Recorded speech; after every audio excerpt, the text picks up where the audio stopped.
संसारबन्धननिवारणमार्गबोधम् वन्दे गुरुं परमदुर्लभतत्त्वबोधम् श्रीशङ्करेज्य चरणौ शरणं प्रपद्ये सत्त्वप्रधानमतुलं स्मृतिसारबोधम् तत्त्वार्थपूर्णवचनं श्रुतिवाक्यबद्धम्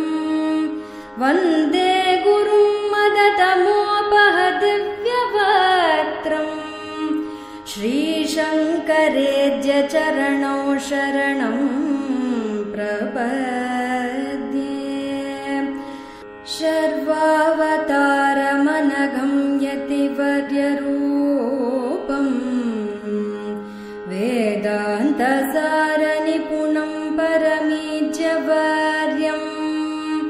वन्दे गुरुं श्रितजनस्तुतमत्युदारम्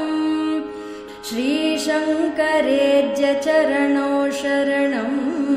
प्रपद्ये ज्ञानेन्दुपूर्णवदनं परमार्थबोधम् कारुण्यपूर्णनयनं श्रितशिष्यपालम् वन्दे गुरुं परमपुण्यदशम्भुरूपम्